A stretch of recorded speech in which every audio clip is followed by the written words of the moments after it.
जब किसी आदमी को किसी दूसरे आदमी से लाभ प्राप्त होता है तो वो कहता है कि फला आदमी मेरे लिए बहुत शुभ है। और जब हमें किसी आदमी से नुकसान हो जाता है तो हम कहते हैं कि वो तो पनौती है, उसके तो दर्शन मात्र करने से ही हानि होती है। लेकिन सोचने की बात यह है कि क्या वास्तव में कोई आदमी हमारे लाभ या हानि का कारण हो सकता है, या फिर हमारे लाभ और हानि के केवल हम ही कारण होते हैं।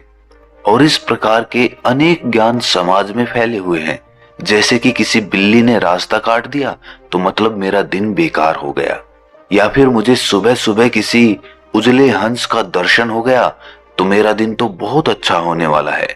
तो आज की जो कहानी मैं आपको सुनाने वाला हूं वो आपको अज्ञानता के अंधेरे से निकालकर ज्ञान के उजाले की तरफ लेकर आएगी।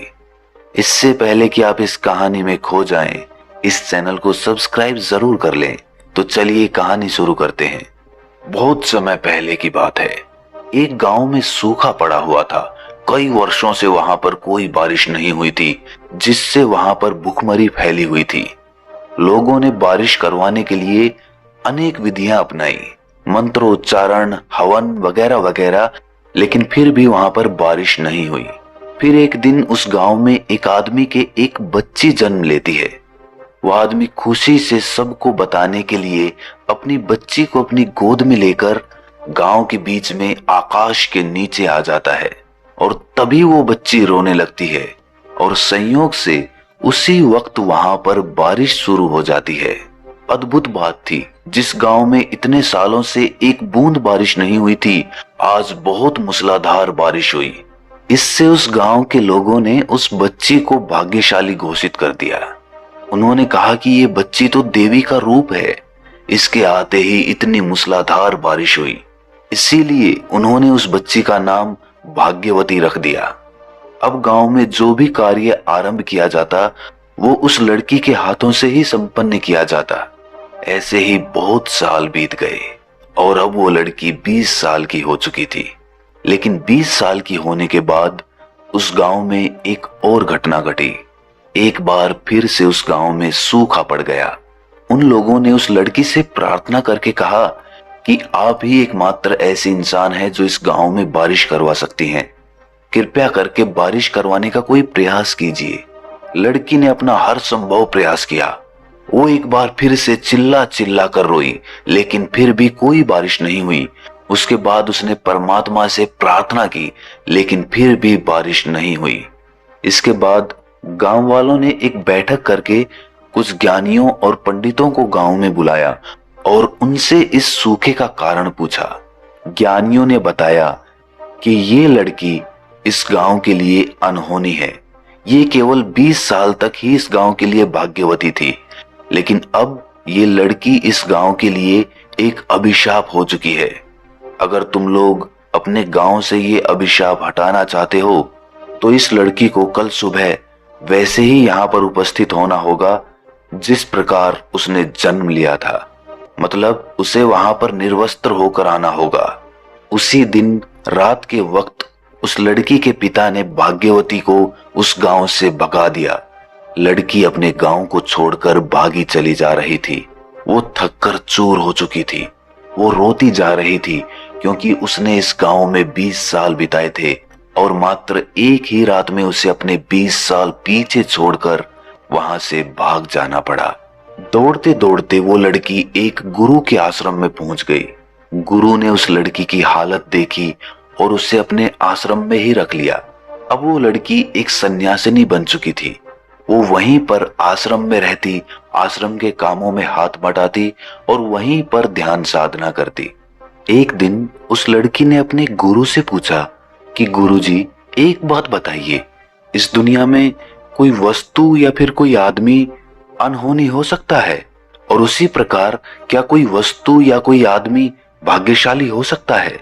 गुरु ने मुस्कुराकर कहा कि इस दुनिया में एक ही अनहोनी होती है और दूसरी कोई अनहोनी नहीं होती। फिर गुरु ने उस लड़की से पूछा कि इससे पहले तुम मुझे ये बताओ कि इस दुनिया में सबसे कीमती क्या है? लड़की ने कहा, हीरे सबसे कीमती होते हैं गुरुजी। गुरुजी ने कहा कि नहीं, हीरे सबसे कीमती नहीं है। फिर लड़की ने कुछ सोचकर कहा, फिर तो कोई साम्राज्य ही सबसे कीमती होता होगा, क्योंकि वहां तो हीरों की कोई कमी नहीं रहती। इस पर गुरुजी ने कहा कि नहीं, ये भी सबसे कीमती नहीं है। सबसे कीमती इंसानी शरीर होता है, और इंसानी शरीर में सबसे ज्यादा कीमती इंसानी मस्तिष्क होता है, क्योंकि इस शरीर से और इस मस्तिष्क से हम जो चाहें वो पा सकते हैं। इस मस्तिष्क से तुम हीरे भी कमा सकती हो, तुम साम्राज्य भी खड़ा कर सकती हो। ये सुनकर वो लड़की कहती है कि गुरुजी, दुनिया में अधिकतर लोगों के दिमाग में लालच, द्वेष, घृणा इत्यादि पनपते रहते हैं, वही उनके मस्तिष्क में भरे रहते हैं। तो ऐसे मस्तिष्क और ऐसे शरीर का क्या लाभ?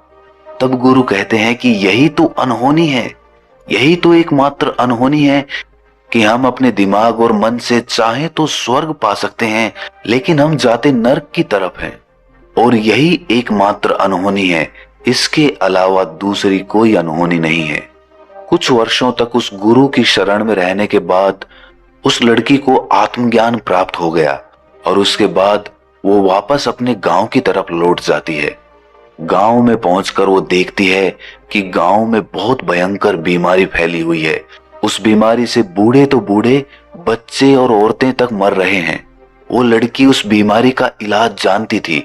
उसने उस गांव के लोगों से कहा कि मैं तुम्हारा इलाज कर सकती हूँ, लेकिन गांव वालों ने कहा कि तुम तो अनहोनी हो, तुम्हारे आने की वजह से ही ये बीमारी फैली है, तुम यहाँ से चले जाओ तो हम सब ठीक हो जाएंगे। लेकिन उस लड़की ने वहां से जाने से पहले अपने पिता का इलाज कर दिया और उसके पिता ठीक हो गए। ये देखकर गांव वालों की आंखें खुल गईं। उन्हें लगा कि जिसको हम अनहोनी मानकर बैठे थे, वही हमारा इलाज करके हमें बचा सकती है। और तब उन्हें एहसास हुआ कि कोई वस्तु या कोई आदमी अनहोनी का कारण नहीं होता है। दोस्तों, उन गांव वालों की तरह हम भी अपने अपने मन में किसी आदमी या किसी वस्तु के प्रति अपनी धारणा बना लेते हैं। वो धारणा समाज में फैले अंधकार और अंधविश्वास की वजह से पनपती हैं। लेकिन आप अपने आप से ये सवाल करिए कि क्या कभी आपने किसी अनहोनी के कारण अपने आप को दोष दिया है, अपने आप को जिम्मेदार ठहराया है? क्योंकि आपके निर्णय की वजह से ही कोई काम गलत या सही होता है। इसीलिए दूसरों को अनहोनी का कारण बनाने की बजाय खुद के अंदर झांक कर देखिए, आपको जवाब जरूर मिलेगा। आज हम देखते हैं कि जो रोग पुराने समय में अनहोनी माने जाते थे, आज विज्ञान ने उनका हल खोज लिया है। उनकी चिकित्सा संभव है, उनका इलाज संभव है, और वो भी वैज्ञानिक तरीके से। और ऐसे ही जैसे जैसे विज्ञान और ज्यादा उन्नति करेगा, वैसे वैसे हमारी भ्रांतियां और हमारा अंधविश्वास टूटता चला जाएगा। भ्रांतियों और अंधविश्वास को तोड़ती हुई ये कहानी अगर आपको अच्छी लगी तो इस चैनल को सब्सक्राइब जरूर कर लें। तो मिलते हैं अगली कहानी में, तब तक के लिए अपना ख्याल रखें।